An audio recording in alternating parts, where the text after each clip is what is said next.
تبارك الذي نزل الفرقان على عبده ليكون للعالمين نذيرا. الحمد لله رب العالمين والصلاة والسلام على أشرف الأنبياء والمرسلين وعلى آله وأصحابه أجمعين ومن تبعهم بإحسان إلى يوم الدين. يا أيها الذين آمنوا اتقوا الله حق تقاته ولا تموتن إلا وأنتم مسلمون. يا أيها الناس اتقوا ربكم الذي خلقكم من نفس واحدة وخلق منها زوجها وبث منهما رجالا كثيرا ونساء واتقوا الله الذي تساءلون به والأرحام إن الله كان عليكم رقيبا. يا أيها الذين آمنوا اتقوا الله وقولوا قولا سديدا يصلح لكم أعمالكم ويغفر لكم ذنوبكم ومن يطع الله ورسوله فقد فاز فوزا عظيما. أما بعد فأعوذ بالله من الشيطان الرجيم. بسم الله الرحمن الرحيم. اهدنا الصراط المستقيم صراط الذين أنعمت عليهم غير المغضوب عليهم ولا الضالين. محترم حضرات اور پردہ نشین خواتین اسلام، حمد و صلات کے بعد آپ کے سامنے میں نے سورہ فاتحہ کی وہ آیتیں پڑھی جو ہم میں سے ہر آدمی ہر رکعت میں پڑھتا ہی ہے، اور ہم سب کو یہ آیتیں یاد بھی ہیں. ان آیتوں میں ہم اور آپ اللہ تبارک و تعالیٰ سے صراط مستقیم یعنی سیدھے راستے پر چلنے کی توفیق اللہ تعالیٰ سے مانگتے ہیں. ایک تو یہ کہ اللہ تعالیٰ ہمیں سیدھا راستہ بتائے بھی، اور دوسری بات یہ کہ اس سیدھے راستے پر چلائے بھی. ہدایت و بیان و ارشاد یعنی اللہ ہمیں سیدھا راستہ کیا ہے اس کی پہچان دے، حق و باطل میں فرق، غلط اور صحیح کی پہچان، ایمان اور کفر کا فرق، اور اس کے ساتھ ساتھ توحید اور شرک کا فرق، سنت اور بدعت کا فرق، یہ ہمیں پہچان دے پہلے. اور جو چیز ہم پہچان لیتے ہیں، جس چیز کو ہم جان لیتے ہیں، اس پہ عمل کرنے کی توفیق بھی دے، اسے اپنانے کی توفیق بھی دے. اس لیے کہ گمراہی جو ہوتی ہے وہ انہی دو درجوں میں آتی ہے. یا تو لوگ حق اور حقیقت کو پہچان نہیں پاتے ہیں، محروم کر دیے جاتے ہیں، یا حق اور حقیقت کو پہچان لیتے ہیں لیکن اس پر چلنے کی توفیق سے محروم رہتے ہیں. آج اسلام کو نہیں پہچاننے والے کم ہیں. اسلام اور اسلام کی حقانیت کو جاننے والے دنیا میں بہت ہیں، لیکن انہیں اسلام قبول کرنے کی توفیق نہیں ہوتی. ایسے ہی توحید کی دعوت کو، یہ جو کتاب و سنت کی دعوت، مسلک اہل حدیث کی دعوت ہم کہتے ہیں، یہ جو قرآن و سنت پر چلنے کی دعوت ہے، اس کی پہچان بہت ساروں کو ہے، لیکن مسئلہ توفیق کا ہے کہ انہیں اس کو اپنانے کی توفیق نہیں ہوتی. کوئی بھی ایک سبب جس کی وجہ سے وہ اس تک نہیں پہنچ پاتے. ہم جو اللہ سے دعا مانگتے ہیں وہ دعا یہ ہوتی کہ اہدنا الصراط المستقیم، اے اللہ تعالیٰ سیدھا راستہ صراط مستقیم دکھا بھی، سمجھا بھی، بتلا بھی، اور اس کے ساتھ ساتھ اس راستے پر چلا بھی. تو توفیق دے دے کہ ہم اس راستے پر چلنے والے بن جائیں. یہ تو ہم سب کی دنیا اور آخرت کی بھلائی کی دعا ہے. اب اس دعا کی تکمیل ہم کرتے ہیں ان الفاظ کے ساتھ کہ غیر المغضوب علیہم ولا الضالین صراط الذین انعمت علیہم. یہ راستہ کون سا راستہ ہے؟ کہ ان لوگوں کا راستہ ہے صراط مستقیم جن پر تو نے انعام کیا، جن پر تو نے انعام کیا ان کو تو نے یہ راستہ عطا کیا. وہ کون ہیں؟ قرآن کی دوسری آیت میں اللہ تعالیٰ نے خود ارشاد فرمایا اولئک الذین انعم اللہ علیہم من النبیین والصدیقین والشہداء والصالحین. جن پہ اللہ کا انعام ہوا وہ کون لوگ ہیں؟ انبیاء ہیں، صدیقین ہیں، شہداء ہیں، صالحین ہیں. اگر ہم تفصیل میں گئے بغیر مختصر الفاظ میں کہنا چاہے، نبیون میں اللہ کے نبی آخری نبی، صدیقین میں صدیق اکبر، دیگر صحابہ، شہداء میں عمر، عثمان، علی اور ان کے علاوہ دیگر صحابہ جو شہید ہوئے، اور بچ جاتے ہیں صالحین، تو صالحین میں سب سے اونچے درجے کے صالح صحابہ کرام۔ تو یہ وہ راستہ ہے جو اللہ نے اللہ کے نبی کے ذریعے اپنے صحابہ کو عطا کیا، یہی صراط مستقیم ہے۔ یہاں تک تو بات ہم سب بارہا سنتے ہیں۔ ہم اگلا جو حصہ ہے اس میں یہ بھی کہتے ہیں کہ غیر المغضوب علیہم ولا الضالین، اے اللہ تعالیٰ اس راستے پر نہیں، ان لوگوں کے راستے پر نہیں جو راستہ کہ ان کا ہے، جو مغضوب علیہم جن پر تیرا غضب نازل ہوا ہے، اور ان کا بھی نہیں جو ضالین ہیں، جو راستے سے بھٹک گئے، ہٹ گئے۔ آپ نے سنا ہوگا کہ ان دو سے مراد، ایک سے المغضوب علیہم سے مراد یہودی ہیں، اور الضالین سے مراد نصارہ ہے۔ ہم یہ دعا کرتے ہیں کہ اللہ تعالیٰ ان کا راستہ دے، صراط مستقیم وہ راستہ ہے جو نبی اور صحابہ کا راستہ ہے، وہ راستہ نہیں جو یہودیوں کا راستہ تھا، وہ راستہ نہیں جو نصارہ کا راستہ تھا۔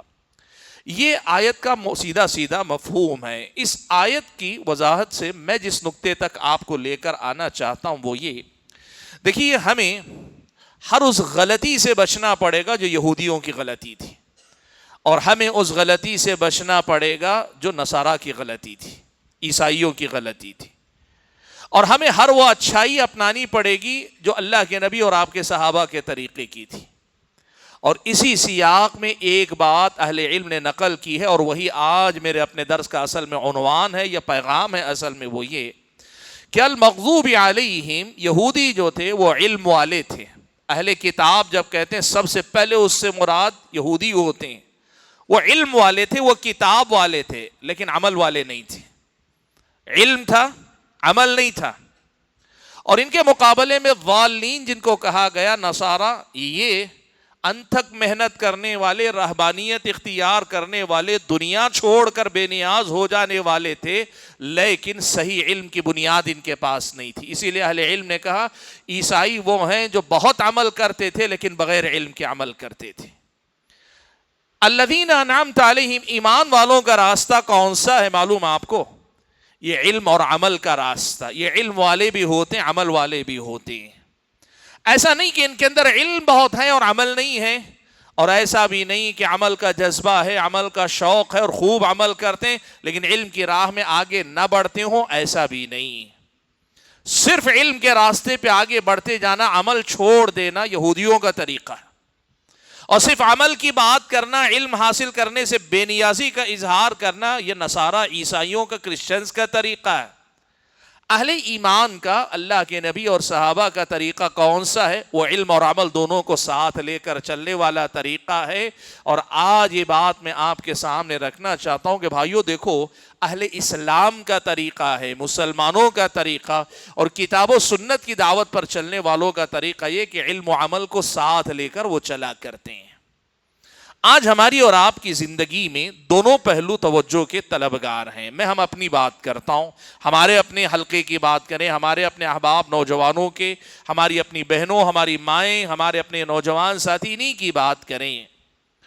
علم کے میدان میں شوق کم ہے، عمل کے میدان میں جذبہ کم ہے۔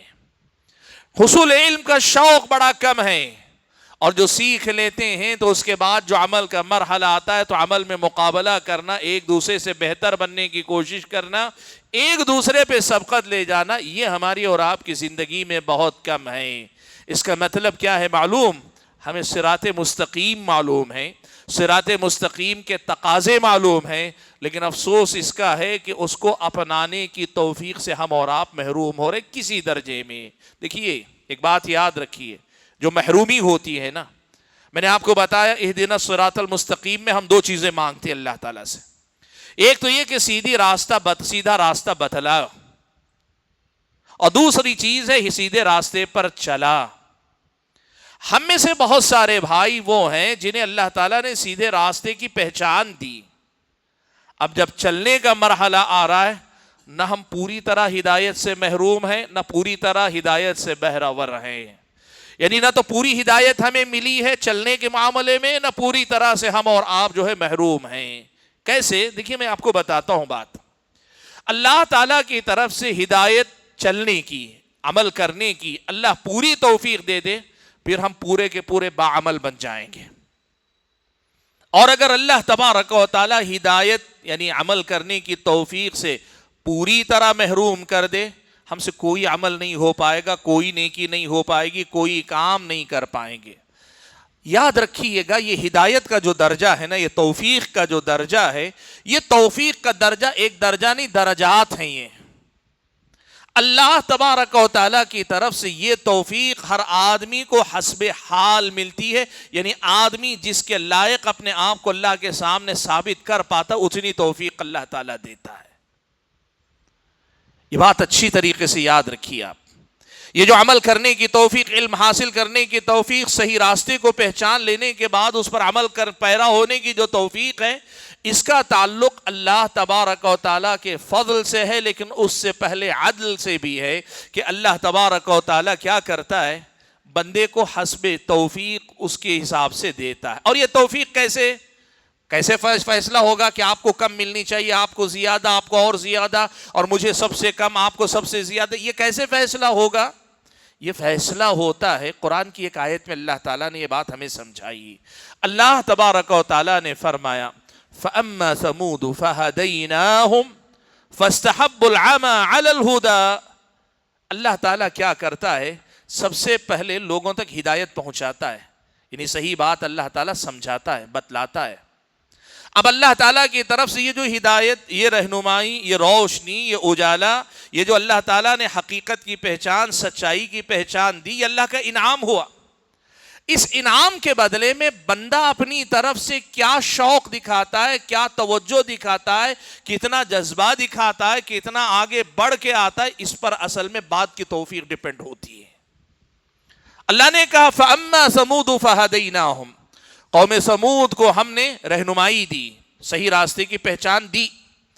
فَاسْتَحَبُّوا الْعَمَى عَلَى الْهُدَى، لیکن قوم سمود نے کیا کیا، اس ہدایت کو آگے بڑھ کر لپکنے یا اس کو لے لینے کے بجائے اندھے بنے رہنے پر کو ہی ترجیح دیا. تو اللہ تعالیٰ نے کیا کیا، ان کو گمراہ کر دیا. اور اس کے بعد اللہ نے کہا کہ اللہ تعالیٰ نے ان کو سخت عذاب میں پکڑ لیا. وہ جو کڑک آئی، وہ جو بجلی آئی، یا یوں کہیے کہ وہ زوردار آواز آئی جس نے حضرت صالح کی قوم سمود کو ہلاک و برباد کر دیا. اس آیت میں اللہ تعالیٰ نے جو بات بتائی، یہ جو ہدایت توفیق کا جو مسئلہ ہے، یہ مسئلہ ڈیپینڈ کرتا ہے کہ بندہ اپنی طرف سے کتنا کنٹریبیوشن کہیے اپنی ہدایت میں خود لیتا ہے، کتنا حصہ اپنی طرف سے خود وہ لے رہا ہے، کتنا وہ سیکھنے کی کوشش کر رہا ہے، کتنا وہ عمل کرنے کی کوشش کر رہا ہے. یہ بندے پر اصل میں بہت زیادہ ڈیپینڈ ہوتا ہے. اللہ تبارک و تعالیٰ پھر بندے کے حسب حال، بندے کے حالات کے حساب سے اسے توفیق سے مالا مال کرتا ہے. بھائیو، اسی لیے ایک بات یاد رکھو، یہ دین اور دینداری، دین میں بلند درجات، بلند مقامات صرف آرزو اور تمنا سے نہیں ملتے، خواہش سے نہیں ملتے. پسند کر لینا کہ بھئی مجھے توحید بہت پسند ہے، آپ توحید والے نہیں ہو جاتے. بھئی مجھے نماز میں بہت دلچسپی ہے، نمازی نہیں بن جاتے آپ. بھئی مجھے تو جو ہے دین کے فلاں مسئلے سے بڑا پسند آتا ہے فلاں مسئلہ، آپ عمل کرنے والے نہیں بنتے. آپ کا یہ تمنا آپ کی محنت اور جستجو میں بدلنی چاہیے، آپ کی تڑپ میں بدلنی چاہیے. آج کا ہمارا اور آپ کا ایک بہت بڑا مسئلہ یہ ہے کہ ہم اور آپ آدھا سفر طے کرتے ہیں، جہاں حق کو پہچان لیتے ہیں، توحید کو پہچان لیتے ہیں، سنت اور بدعت کے فرق کو جان لیتے ہیں. اب جب عمل کرنے کی بات آتی ہے تو پھر یہاں ہم اور آپ اپنے آپ میں کمزور ہو جاتے ہیں. یہ ہماری اور آپ کی اصل بیماری ہے، ہماری اور آپ کی اصل کمزوری ہے. سوال یہ ہے کہ اگر اس کی پہچان ہمیں مل رہی ہے تو اس کی اصلاح کیسے ہوگی، ہم کیسے اپنے آپ کو سدھار پائیں گے. بھائیو دیکھو، اللہ تبارک و تعالیٰ نے قرآن و سنت کے اندر بڑی واضح بات رکھی ہے. ہم اور آپ کو اسی راستے پر چل کر کامیابی مل سکتی ہے. وہ کیا ہے؟ بہت آسانی سے ہم اور آپ کو کرنا یہ ہے، اگر اللہ توفیق دے تو اپنے آپ کو علم و عمل کا جو سب سے اعلیٰ مقام ہو سکتا ہے اس مقام پہ لے جاؤ. وہ کیا ہے؟ انبیاء کے وارث بن جاؤ. اللہ اگر توفیق دے، آپ نہیں تو آپ کے بچے نہیں، آپ کے گھر کی خواتین، آپ کے گھر کی خواتین نے، آپ کی اگلی نسلیں، کوشش کرو کہ وہ انبیاء کے وارثین میں چلے جائیں. انبیاء کے وارثین کون ہیں؟ علماء، علماء کا مطلب کیا ہے؟ صرف شہرت نہیں ہے، علم والے ہیں، یہ شہرت نہیں. جتنا علم اللہ دے رہا اتنا عمل کرنے والے بھی بنے. اس لیے کہ میں نے ابھی بتایا آپ کو، نہ یہودیوں کا طریقہ جو علم والے تھے عمل سے خالی تھے، نہ نصارہ کا، کرسچنز کا طریقہ جو عمل کی تو رہبانیت تک بات کرتے تھے، علم سے تعلق نہیں تھا. سب سے اعلیٰ درجہ یہ ہے کہ اپنے آپ کو آپ عالم دین بنانے کی کوشش کریں. دیکھیے میں بات کو روک کر کچھ باتیں یہاں کہنا چاہتا ہوں. آج ہمارا ذہن ہے نا عالم بننے یا بنانے کے حوالے سے لے کر بہت سارے غلط تصورات میں گھرا ہوا ہے. میں نے ابھی آپ کے سامنے کہی عالم بن جاؤ، بعید نہیں آپ میں سے 10 لوگ سوچ رہے ہوں گے کہ ہاں میں اپنے بچے کو عالم بنانا چاہتا ہوں، لیکن اس کی روزی روٹی کیا ہوگی؟ پہلا سوال لوگ یہی پوچھتے، میرا بیٹا کھائے گا کیا، میرا بیٹا پہنے گا کیا؟ آتا ہے خیال لوگوں کو. وجہ اس کی یہ ہے کہ ہم نے جیسے کوئی بھی ڈگری کرے گا تو ہم پوچھتے ہیں اس ڈگری سے کون سی جاب ملے گی، کون سی نوکری ملے گی. ہم نے اس علم کے مسئلے کو بھی کچھ ایسا ہی سمجھا. یاد رکھو علم والوں کا مسئلہ اللہ تعالیٰ نے بہت ہی الگ رکھا ہے. میں ایک مثال دے کر صرف فرق بتاتا ہوں، آپ کی سمجھ میں آئے گی یہ بات. وہ بات کیا ہے معلوم؟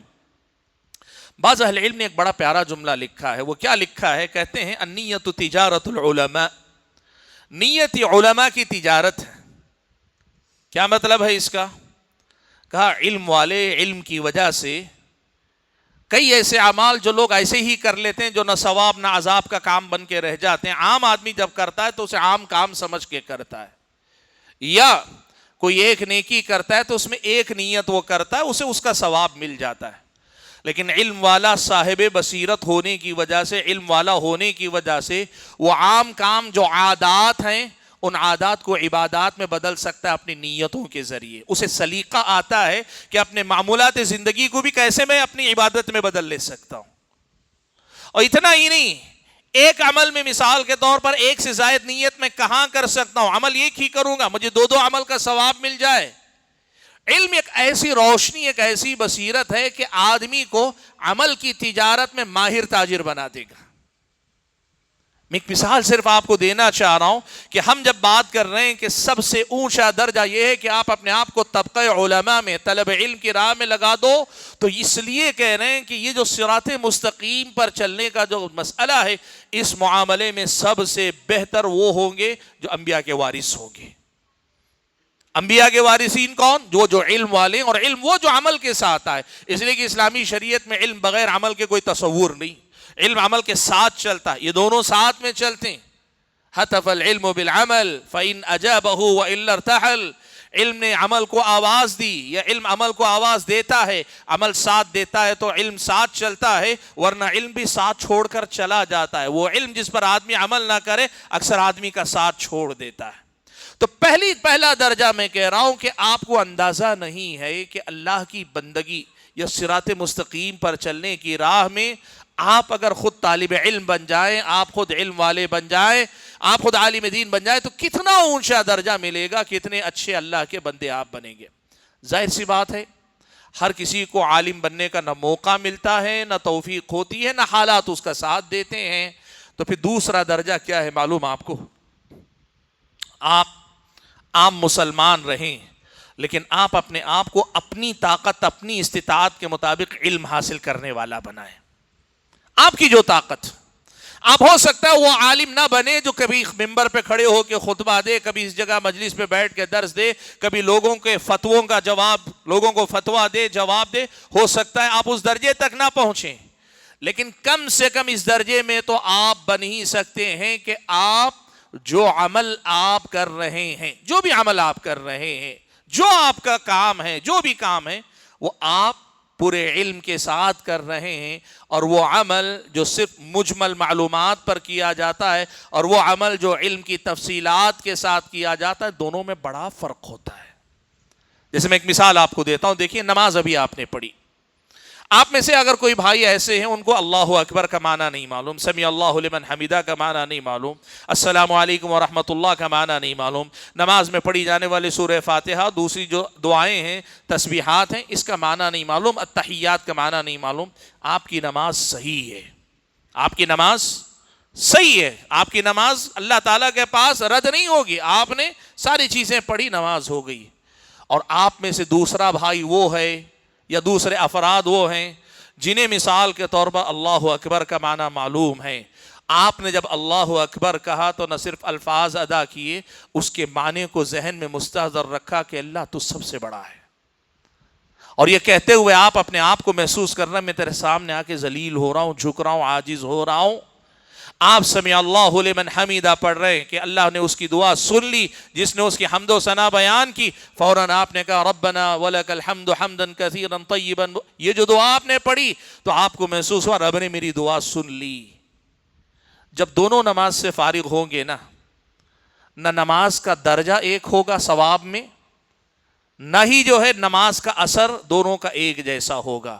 وہ جو اس میں معنی مطلب کو سمجھ کر پڑھتا ہے اس کی نماز کا درجہ بھی بلند ہے، اور اس آدمی کی نماز کا اثر بھی بہت زیادہ۔ آپ یقین کیجئے کہ آپ عام آدمی، آپ عالم دین نہیں، فتویٰ دینے کے لیے نہیں۔ ہم بہت غلط فہمی کا شکار، ہمارے پاس دو ہی تقسیم ہے، یا تو عالم ہے تو ممبر پہ چڑھ کے خطبہ دے، اور عالم نہیں تو جو ہے اپنی بنیادی چیزوں کا بھی علم نہ رکھے۔ دو ہی، علم، عالم، عوام۔ ایسا نہیں، ایسا نہیں۔ حضرت ابو الدرداء رضی اللہ تعالیٰ عنہ کی نصیحت تھی، کہتے تھے کن عالما، عالم بنو، او متعلما، عالم نہیں بن سکتے، متعلم، طالب علم بنو، اور تیسرا کہتے تھے او محبا للعلماء، کم سے کم علماء سے محبت رکھنے والے بنو، ولا تکن رابعا، ان تینوں کو چھوڑ کر چوتھا کوئی اور درجہ اپنے لیے پسند مت کرو۔ میں آج آپ کو جو بات بتانا چاہ رہا ہوں، پہلا درجہ اللہ توفیق دے آپ کو، ہم کو، سب کو کہ ہم اس طبقے میں پہنچ جائیں، لیکن اللہ نہ کرے اگر اس درجے میں نہیں پہنچ پا رہے ہیں، علم اور علماء کا جو مقام ہے، تو طالب علم تو بن ہی سکتے ہیں نا، طالب علم تو بن ہی سکتے ہیں۔ ہم اور آپ ہر دن گزرتے ہوئے ہماری معلومات میں، ہمارے علم میں اضافہ ہونا چاہیے، اور علم کے ساتھ عمل میں بھی اضافہ ہوتے رہنا چاہیے۔ علم و عمل کا یہ سفر جاری رہنا چاہیے۔ آج کا جو پیغام آپ کو میں دے رہا ہوں وہ یہی کہ علم و عمل کا سفر جاری رکھیے، علم و عمل کا یہ سفر جاری رہے، رکنا نہیں چاہیے۔ ہمارا معاملہ یہ ہے، معاف کیجئے گا، آپ اپنے آپ سے پوچھ کر دیکھیے کہ نماز آج جو آپ پڑھ رہے ہیں، یہ نماز جیسی آج آپ پڑھ رہے ہیں، ایسی نماز کتنے سال پہلے سیکھے تھے آپ؟ ہو سکتا ہے 10 سال پہلے، 20 سال پہلے، 5 سال پہلے۔ 5 سال میں آپ کی نماز میں ترقی علم کے اعتبار سے نہیں ہوئی اور عمل کے اعتبار سے بھی نہیں ہوئی۔ کیوں نہیں ہوئی؟ 5 سال پہلے جتنے آپ نے ارکان، واجبات، مستحبات سیکھ لیے تھے وہیں رک گئے۔ اب ان کا معنی و مطلب سمجھنا، وہ جو سیکھنے کا سفر وہ آپ نے طے نہیں کیا، آگے نہیں بڑھے آپ۔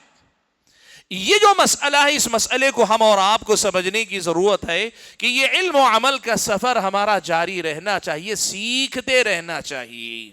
ہم اور آپ سیکھیں، سیکھتے رہیں، یہ ہمارا اور آپ کا طریقہ ہونا چاہیے۔ تو میں نے کہا پہلا درجہ عالم بنیے، عالم نہیں بن سکتے تو دوسرا درجہ یہ ہے کہ آپ اپنے آپ کو طالب علم بنا کر رہیے، سیکھتے رکھیے۔ آج میں لمبی بات نہیں کروں، مختصر کرنا چاہتا ہوں، اس لیے بات کو آج کے دور میں مثال کے طور پر جیسے ہمارے اپنے ملک کے بڑے شہروں کے حالات ہیں، میں بڑے شہروں کے سامنے رکھ کر آپ کے لیے، جو چونکہ شہر آپ کا بڑا شہر ہے، میں ایک بات بتاتا ہوں، آپ کے پاس اس کے ذریعے کیا ہے۔ سب سے پہلا ذریعہ ہے، دیکھو جو یہاں ہماری مساجد کے اندر ہے، جمعہ کے خطبات میں از اول تا اختتام بڑی اہتمام کے ساتھ شریک رہو۔ عنوان کہاں سے شروع ہوتا ہے، کس موضوع پہ بات کرتے ہیں، کون سی آیت کا تذکرہ کرتے ہیں، اس لیے کہ کئی بار وہ خطبوں میں کئی باتیں ریپیٹ ہوتی ہیں۔ وہ باتیں کیا ہیں، اس کی آیت فلاں ہے، یہ حدیث فلاں ہے، یہ آپ سیکھو۔ صحابہ اللہ کے نبی سے ممبر پہ خطبہ اللہ کے نبی دیتے، مصلی پہ بیٹھ کے اللہ کے نبی سمجھاتے، صحابہ وہاں سے اللہ کے نبی سے علم حاصل کرتے تھے۔ الگ سے مدرسہ اللہ کے نبی نے نہیں کھولا تھا، صحابہ نے جو اللہ کے نبی سے سیکھا وہ الگ سے مدرسے میں نہیں، یہی جو اللہ کے نبی کے معمولات زندگی وہاں سے سیکھے۔ یہ جمعہ کے خطبوں کی آپ پابندی کریں، نمبر 1 ذریعہ۔ دوسرا ذریعہ آپ کے پاس ہیں، یہ جو آپ کی مسجدوں کے ائمہ فجر بعد درس دیتے ہیں، عشاء بعد درس دیتے ہیں، کسی بھی عصر کے بعد، ہر مسجد کا اپنا ایک روٹین ہوتا ہے، آپ کو اس درس کے لیے خصوصی طور پہ وقت نکال کے آنا چاہیے۔ ہمارے لوگ کیا کہتے ہیں پتہ ہے، بھائی جمعہ کی حاضری ضروری، باقی اختیاری ہے، اختیاری ہے، لیکن آپ یہ جو علم کا سفر جاری رکھ سکتے تھے اسے چھوڑ دیا آپ نے، آپ اس میں رک گئے ہیں، ایک لمٹ پہ آ کے رک گئے، اس سے آگے بڑھ نہیں رہے آپ۔ وہ جو درس ہیں وہ بڑے غیر معمولی، اور میں ایک بات بتاؤں آپ کو، اگر امام کو پتہ چلتا ہے، شیخ بیٹھے ہیں، پوچھ لیجئے، پتہ چلتا ہے کہ میری مسجد کے مصلی ماشاءاللہ بڑی توجہ کے ساتھ سننے کے لیے آتے ہیں، عالم اور زیادہ بھرپور تیاری کے ساتھ آ کر باریکیاں آپ کو سکھاتا سمجھاتا ہے، اس لیے کہ موٹی موٹی باتیں تو 1 مہینے 2 مہینے میں درس میں ختم ہو جائیں گی. اب اس کے بعد نیکسٹ لیول آدمی کو چاہیے، آدمی بھی نیکسٹ لیول کی تیاری کر کے آئے گا اور آپ کو چھوٹی چھوٹی چیزیں سکھانا شروع کرے گا. یہ اتنے اہم درس میں آپ کو بتاؤں، الحمدللہ جماعت اہل حدیث کی اصل جو دعوت پھیلی ہے نا، اس کا بہت بڑا کردار خطبات جمعہ یا صبح و شام یا کسی اور نماز کے بعد لوگوں کی سہولت کے، اس کے ذریعے بہت بڑا کام ہوا ہے جماعت اہل حدیث کا. آپ کو معلوم ہے ہمارے اور آپ کے، اگر آپ خاندانی اہل حدیث ہیں تو آپ کے دادا یا آپ کے والد اگر عمر دراز ہیں تو پوچھ کر دیکھیے، لکھنا پڑھنا نہیں جانتے، لیکن علماء کے صحبت میں بیٹھ کر اتنی چیزیں ان کو معلوم تھی، آیت کا حوالہ دے دیتے، حدیث کا موٹا موٹا مفہوم بتا دیتے، یہ حدیث ہے وہ حدیث. کہاں سے آیا؟ انہی مجلسوں سے آیا. اچھا، تیسرے نمبر پر میں آپ کو یہ بتانا چاہوں گا، آپ کے پاس الحمدللہ بڑے شہروں میں یہ امکان ہے، جیسے آج یہ درس ہو رہا ہے، ایسے بہت سارے درس آپ کے ہاں ہوتے رہتے ہیں. ان دروس کو غیر معمولی اہمیت دیجئے اگر آپ علم آگے بڑھنا چاہتے ہیں. میں یہاں ایک بات کہنا چاہوں گا، یہ جو مجلسیں ہوتی ہیں نا، جیسے آج کی یہ مجلس ہے، ان مجلسوں کی 2 حیثیتیں رہتی ہیں یا 2 نوعیتیں ہوتی ہیں. ایک نوعیت ہوتی ہے واعظ اور تذکیر، واعظ اور نصیحت کی. اس میں آپ کو نیا شاید کچھ بھی سیکھنے کو نہیں ملے گا، نئی چیز سیکھنے کو آپ کو نہیں ملے گی. اور اسی لیے بہت سارے ہمارے نوجوان بھائی کہتے ہیں کہ بس وہی کچھ نصیحت کرتے ہیں، فلاں کرتے ہیں. غلط ہی کر رہے ہیں آپ اگر آپ ایسی مجلس کی نہ کو ایسا سمجھ رہے ہیں. وجہ کیا ہے معلوم آپ کو؟ اسلامی شریعت یہ بتاتی ہے، یہودی علم والے تھے لیکن عمل کی توفیق سے محروم تھے. ہم میں سے بھی بہت سارے علم والے ہو جانے کے بعد، تھوڑی معلومات لینے کے بعد، ایسی دینی مجلسوں میں بیٹھنے میں اپنے آپ کو سمجھتے ہیں میں بے نیاز ہوں، مجھے ضرورت نہیں. غلط کہہ رہے ہیں آپ. صحابہ کیا کرتے تھے معلوم آپ کو؟ صحابہ کا طریقہ یہ تھے، آتے تھے کہتے تھے کئی صحابہ سے کہ اجلس بنا نؤمن ساعہ، بھائی آؤ ہم آپس میں بیٹھیں گے تھوڑی دیر، اپنے ایمان کی تجدید کریں، ایمان میں اضافہ کریں.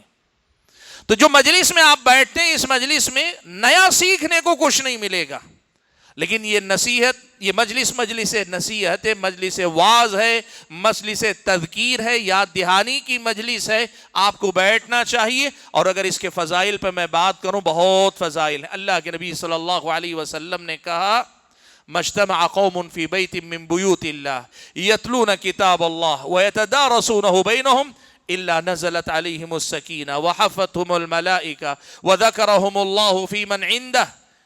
کہ لوگ اگر ایسی مجلسوں میں شریک ہوتے ہیں، اللہ سکینت اتار دیتا، یا تو سکون و اطمینان، یا سکینہ نام کے فرشتے، جو فرشتے آتے ہیں تو سکون و اطمینان کی دولت لے کر آتے ہیں. فرشتے اپنے گھیرے میں لے لیتے ہیں اور اللہ تعالیٰ اپنے پاس موجود فرشتوں کے سامنے ان کا تذکرہ کرتا ہے.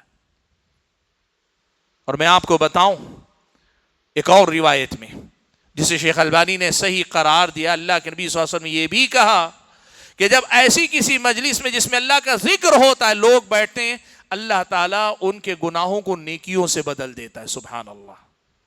تو نیا سیکھنے کے لیے نہیں، آپ کے پاس اس مجلس میں نیا کچھ نہیں ملے گا، وہی ساری پرانی باتیں ہی ہیں. اگر مان لیں آپ کی بات، ایسا نہیں ہوتا ہر بار کچھ نہ کچھ.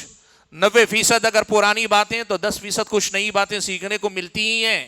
لیکن مان لیں 100% بھی آپ کو کچھ سیکھنے کو نہیں مل رہا ہے. کم سے کم اس قسم کی مجلسوں میں بیٹھ کر ایمان کو جو تازگی ملتی ہے، ایمان کو جو قوت ملتی، یہ جو فضیلتیں ملتی، یہ جو اجر ملتا ہے، یہ جو ثواب ملتا ہے، اس کے لیے آپ کو فکر کرنی چاہیے. تو ایک طرف تو ہمارے پاس واعظ و نصیحت کی مجلسیں ہیں، اور دوسری طرف آتی ہیں علم دینے والی مجلسیں، علمی درس. علمی درس کا مطلب کیا ہوتا ہے؟ وہ جو آپ کو دین کے بارے میں ہر دن کچھ نئی باتیں سیکھنے کا موقع دیں، جس مجلس سے ہر دن کچھ نیا سیکھ کر آپ جا سکیں. ہمیں ایسی مجلسوں کی بھی ضرورت ہے. مثال کے طور پر ایک وہ درس ایسا ہو سکتا ہے جس درس میں آپ کو جہنم کا تذکرہ کر کے رلایا جائے، ڈرایا جائے، اور دوسرے دن ایک درس ہو سکتا ہے جنت کا تذکرہ کر کے آپ کا شوق بڑھایا جائے. یہ واعظ و نصیحت کی قبیل سے. حالانکہ یہ ساری باتیں آپ پہلے سے جانتے ہیں، لیکن یاد دہانی تاکہ آپ کے دل میں عمل کا جذبہ پیدا ہو. لیکن وہیں ایک درس کا سلسلہ وہ بھی یا مجلسیں ایسی بھی ہونی چاہیے جن میں آپ طہارت کے مسائل سیکھتے جا رہے ہیں، نماز کے مسائل سیکھتے جا رہے ہیں، وہ جو آپ کے میاں بیوی کے بہت سارے آداب آپ سیکھتے جا رہے ہیں، تجارت میں حلال و حرام کے اصول سیکھتے جا رہے ہیں، علم آپ کا بڑھتا جائے۔ مجلسیں دو قسم کی ہوتی ہیں، ایک مجلس وہ جو واعظ و نصیحت کی قبیل سے ہے، اور دوسری مجلس وہ جو علمی مجلس ہے، اور اسی اعتبار سے علماء بھی ہوتے ہیں۔ میں آگے بیان کروں گا۔ ہمارے پاس ایک بہت بڑا مسئلہ ہے، وہ مسئلہ کیا ہے معلوم؟ جو عالم دین بولتا بہت اچھا ہو، یا اس کا انداز بہت اچھا ہو، یا جو عالم جو ہے بہت ایک دم ڈٹ کے بولتا ہو، یا جس عالم کو سوشل میڈیا پہ یا ٹی وی پر یا دوسرے مقامات پہ بڑی شہرت ہو، لوگ انہی کا بیان بار بار سننا چاہتے ہیں۔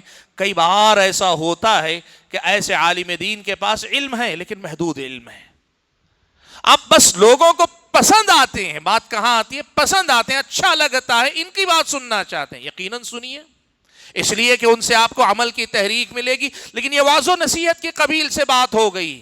سوال یہ بھی تو ہے کہ آپ کا علم کیسے بڑھے گا؟ تو آپ کو پہچاننا پڑے گا وہ علماء جو گہرے علم والے علماء ہیں، اور ہر دور میں یہ بات یاد رکھو، یہ اللہ تعالیٰ کی سنت ہے، یہ اللہ تعالیٰ کا قانون ہے۔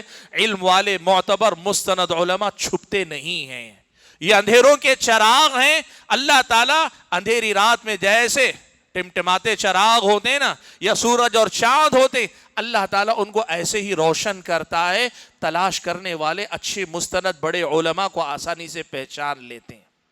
تو یہ ہونا چاہیے کہ ہماری ضرورت دونوں چیزیں، ہم یہودی نہ بنیں، اس لیے ہمیں واعظ و نصیحت کی مجلس چاہیے جو ہمیں احساس دلائے کہ علم ہے تو عمل کرو، فلاں گناہ سے بچو، گناہ پر تنبیہ کریں، ڈانٹیں ڈپٹیں، اچھے انداز میں سمجھائیں، بہت زیادہ رلا بھی دیں، بہت زیادہ ہمیں خوشخبریاں بھی سنا دیں، یہ سب یہ ہونا، یہ واعظ و نصیحت ہے۔ اور دوسری طرف ہمارے اور آپ کے لیے ایسے سنجیدہ بسا اوقات ایسا ہوتا ہے کہ بولنے کا انداز بہت اٹریکٹیو نہیں ہوتا، لیکن مسئلہ انداز بیان کا نہیں، مسئلہ کنٹینٹ کا ہے، معلومات کا ہے، وہ جو آپ کے علم میں اضافہ کر رہے ہیں، وہ جو آپ کو ہر دن ایک مسئلہ دلیل کی روشنی میں نیا سکھا رہے ہیں، نیا بتا رہے ہیں، یہ سفر بھی جاری رہنا چاہیے۔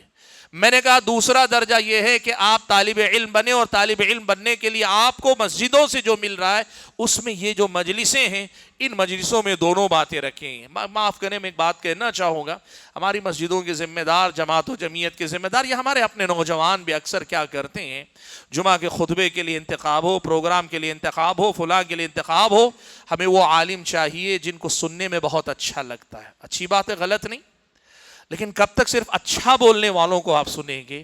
کب آپ اچھا سکھانے والے، علم مزید دینے والے، علم مزید پھیلانے والے علماء کو کب سنیں گے، کب ان سے سیکھیں گے؟ ایسے علماء کا درس آپ کے پاس کب ہوگا؟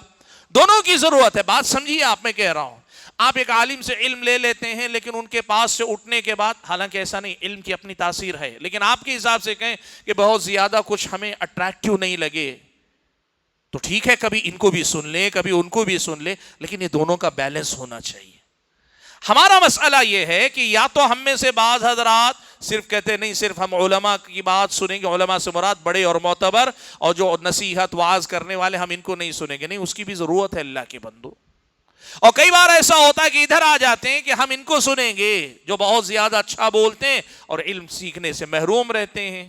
یاد رکھیے گا، ہمیں دونوں کی ضرورت ہے، دونوں کی ضرورت ہے، دونوں طرح کی چیزوں کو ہمیں سیکھنا چاہیے۔ تو میں نے کہا اس قسم کے جو سلسلے ہوتے ہیں ان سے فائدہ اٹھائیے، اور اس کے بعد اگلی جو صورت ہے جو علم اور عمل دونوں کو ساتھ لے کر آپ کو چل سکتی ہے، وہ ہے مختلف قسم کے دورات۔ جیسے آپ کے ہاں دورہ شریعہ حیدرآباد میں ایک انتظام ہے آپ کے پاس مثال، یا پھر یہ کہ امام مسجد کے پاس بیٹھ کر آپ اپنی مسجد میں کوئی حلقہ بنائیے، چھوٹے موٹے جو ہے 2 گھنٹے کے کلاس لیجئے، ویکلی کلاسز لیجئے۔ علم اور عمل کا سفر جاری رہنا چاہیے۔ بات مختصر یہ میں نے جو گنا ہے، یہ صرف جو چند باتیں ہیں کہ جہاں جہاں سے ہم اور آپ کو علم مل سکتا ہے، لیکن جو میں کہنا چاہ رہا ہوں، علم و عمل کا سفر جاری رہنا چاہیے، رکنا نہیں چاہیے۔ اس طرح کہ آج جو میرا اور آپ کے علم کا درجہ ہے اور عمل کا جو مقام ہے، آج سے 1 سال بعد ہم پیچھے پلٹ کر دیکھیں تو الحمدللہ عمل میں بھی بہتری آئی ہے، دینی معلومات، مستند معلومات میں بھی اضافہ ہوا، دونوں چیزیں بڑھتے رہنا چاہیے۔ اس طرح کہ آدمی جس طرح عمر دراز ہوتا جا رہا ہے، عمر بڑھتی جا رہی ہے، اس کے علم اور عمل کا مقام بھی بڑھتا جا رہا ہے۔ یہ ہماری اور آپ کی زندگی میں ہونا چاہیے۔ بھائیو، آج جو ہمارا مسئلہ ہے وہ یہ کہ غیر شعوری طور پر ہم اور آپ تقریروں کا مسئلہ ہو، یا پھر یہ کہ خطبات جمعہ کا مسئلہ ہو، یا مسجد میں امام کی بات ہو، ہم نے علم کو دوسرے نمبر پہ رکھا ہے، انداز بیان کو پہلے نمبر پہ رکھا ہے۔ جبکہ ہونا کیا چاہیے؟ علم کو پہلے نمبر پہ ہونا چاہیے، انداز بیان کو دوسرے نمبر پہ آنا چاہیے۔ اور بسا اوقات انداز بیان بہت اٹریکٹیو نہ بھی ہو، بہت زیادہ پرکشش نہ ہو، آپ کو بہت زیادہ یہ بھی نہ کرتا ہو، لیکن پھر بھی آپ کو صبر کے ساتھ علم حاصل کرنا چاہیے۔ یہیں سے آپ پر اصل میں علم اور عمل کی وہ راہ کھلے گی جو صحابہ نے اپنی زندگی کے اندر اپنائی۔ بھائیو، بات جو میں آپ کے سامنے رکھنا چاہ رہا ہوں اس کو آگے بڑھاتے ہوئے ایک بات یہ بھی کہتا ہوں، دیکھیے اس کے لیے ایک بہت اہم ضرورت ہوتی ہے آپس میں ایک دوسرے کے ساتھ ویسا تال میل بنانا، دوستیاں، تعلقات۔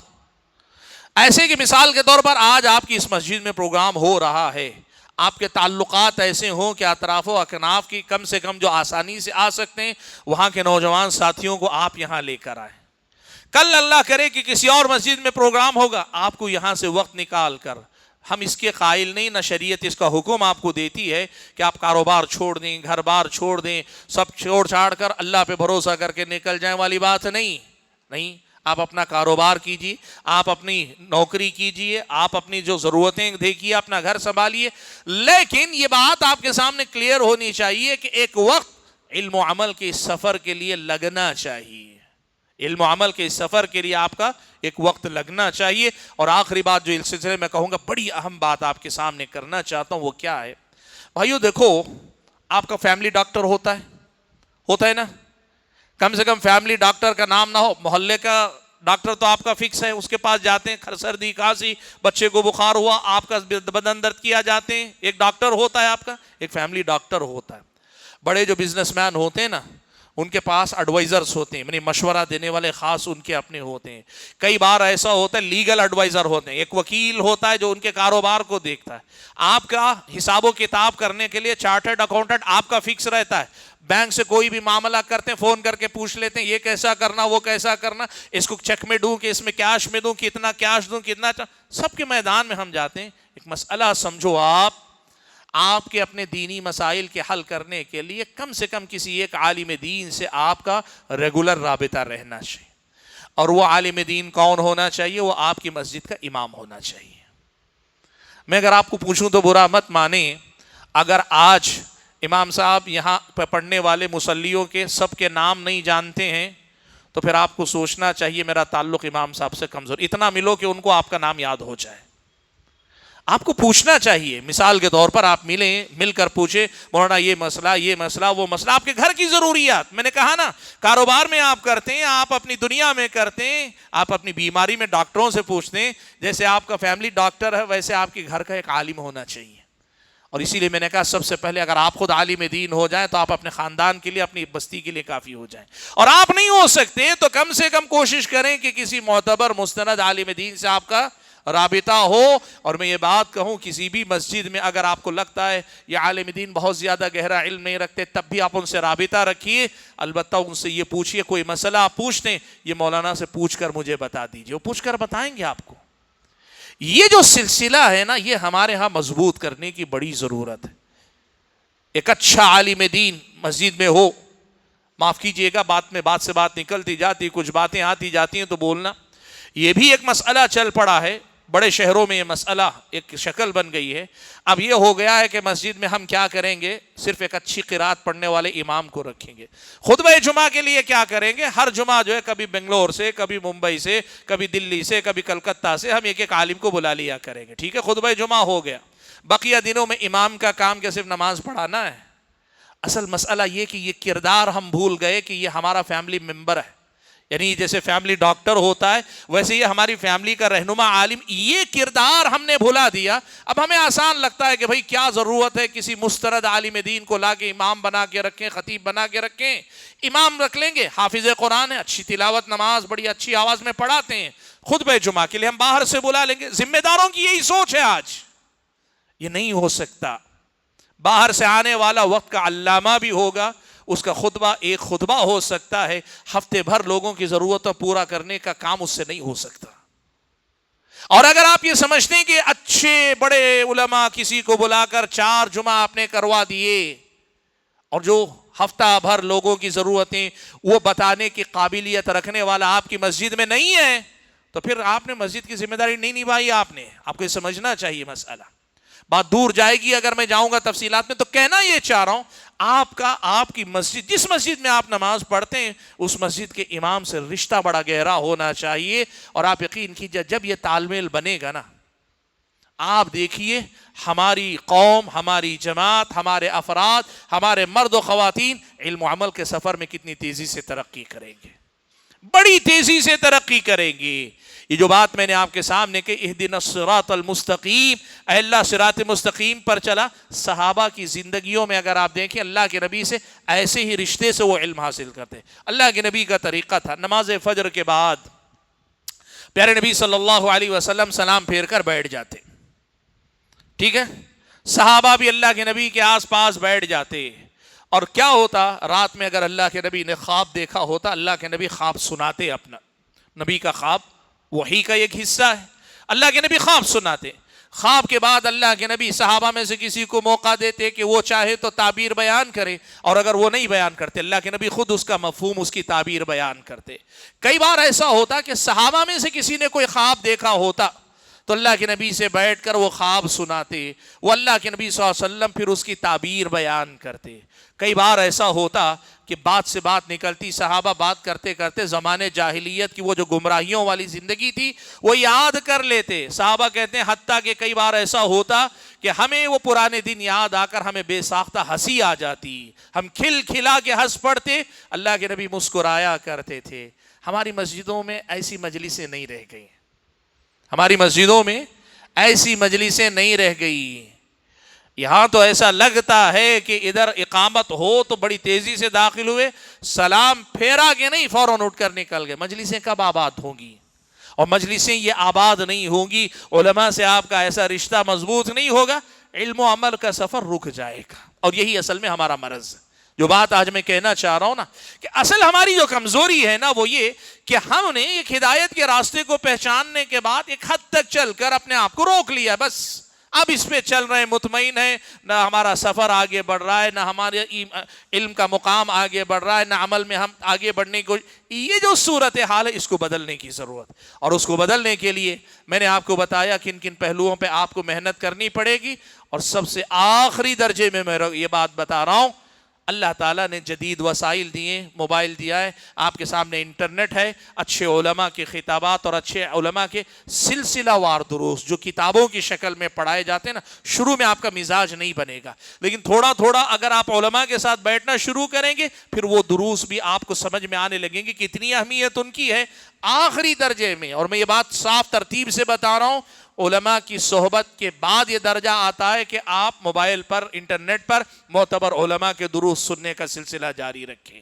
یہ اگر ہم نے کیا اللہ کے توفیق سے اور محض اس کی توفیق سے, پھر اس کے بعد ہمارے اور آپ کی اس تدبیر سے ہمارے علم و عمل کا سفر الحمدللہ صحیح رخ پر چل نکلے گا. بھائیو, آج جو بات میں آپ کے سامنے رکھنا چاہتا تھا وہ بہت مختصر سی بات ہے. حقیقت میں وہ کیا ہے, ہر نماز میں ہم جس دعا کو کرتے ہیں اہدنا الصراط المستقیم, اس کا تقاضا یہ ہے کہ ہمیں یہ فیصلہ لینا پڑے گا کہ جہاں ہم رک گئے وہاں سے ہمیں آگے بڑھنا پڑے گا. جہاں بریک لگ چکا ہے یہ بریک ہٹانے پڑیں گے, قدم آگے بڑھانے پڑیں گے. علم و عمل دونوں ساتھ چلیں, اور میں نے کہا نا کہ علم، حصول علم میں بھی علماء سے واعظ و نصیحت بھی، اچھی تقریر بھی، اور دوسری طرف سنجیدگی کے ساتھ علمی مسائل سمجھنے سمجھانے کا سلسلہ، یہ سب چلتا رہے تو پھر ہماری زندگی دنیا میں بابرکت ہو جائے گی، آخرت میں کامیابی سے ہمکنار ہو جائے گی۔ اللہ سے دعا کیجئے کہ اللہ تعالیٰ مجھے اور آپ سبھی حضرات اور خواتین کو اس بات کو یاد رکھ کر اپنی زندگی میں عمل پیرا ہونے کی توفیق عنایت فرمائے۔ آمین۔ وآخر دعوانا الحمدللہ رب العالمین۔